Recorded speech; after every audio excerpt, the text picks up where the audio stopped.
Family Hope song in support Gary Lineker sparks impartiality conversations. A family who have penned a viral song which makes use of the Match of the Day tune to stand in solidarity with Gary Lineker hope it generates worthwhile discussions about impartiality.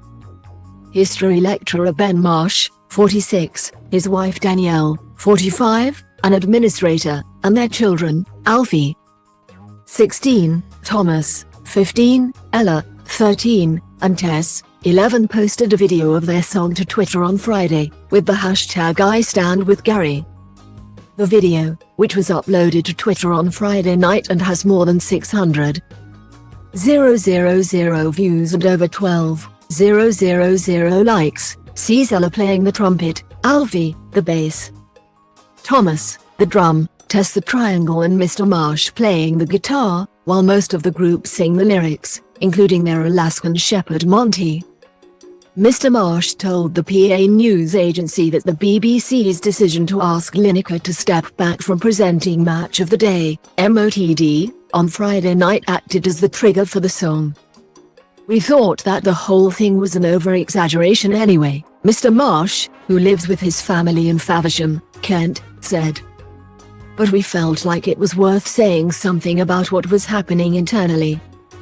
The ex-footballer became embroiled in a row over impartiality following a tweet which saw him compare the language used to launch a new government asylum policy with 1930s Germany. Mrs. Marsh added that after finding out about the BBC's decision regarding Lineker at 5 p.m. on Friday, she told her husband, who disappeared for a while and then sent over a text with lyrics. Some of the lyrics include, "We've all just seen a game of chicken within the BBC. They've given Lineker a kicking for no apology and they've backed themselves into a corner and tried to park the bus." Mr. Marsh added that after he sent his text, he got a text back from downstairs which read, "The lyrics look great, but what's the tune?" And Danielle did not clock that the song was inspired by the Match of the Day song. Mrs. Marsh retorted that by the time her husband came down the stairs, me and Ella were singing the lyrics to the tune. Mr. Marsh said that it took him roughly an hour to write the lyrics. "The Lineker issue had been floating around in my head and then there was this other news about Attenborough and a wildlife program," he said. On Twitter, people were saying, "They're cancelling Attenborough, they're cancelling Lineker." But then on the other side there is the issue of impartiality and figures like Laura Koonsberg and Fiona Bruce within the BBC. We decided we did not just want to make the song about Lineker, but to make it about the problem of people's assumptions about bias.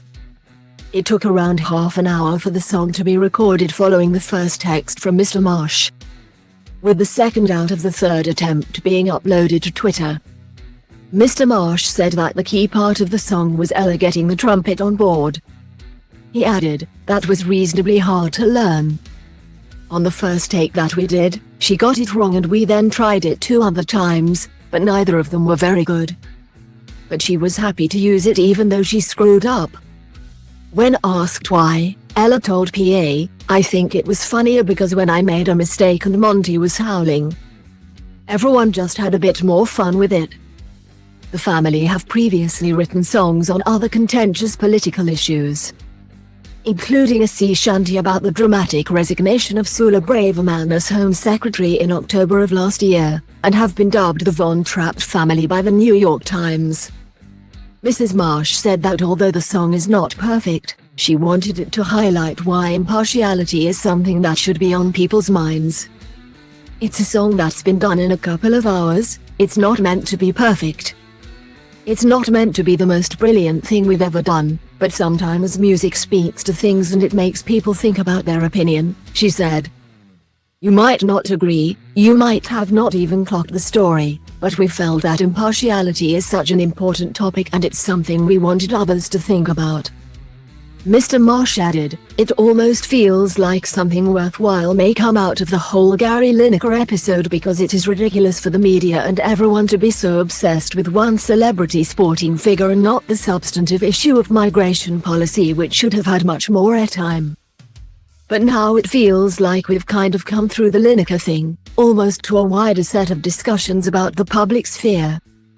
Many sporting pundits and high-profile figures have lent their support to the ex-footballer, including Ian Wright and Alan Shearer, who refused to present MOTD in Lineker's absence, and Alex Scott, who tweeted that she would not present Football Focus on Saturday. Mr. Marsh added that it has been really moving to see sporting figures that are not often associated with politics stand in solidarity. He said, "There's a lot of power in that kind of emotion. I don't know what Alan Shearer's politics are or Ian Wright's, and I don't particularly care. But I think that it is cool that they and others have stood up for Gary Lineker.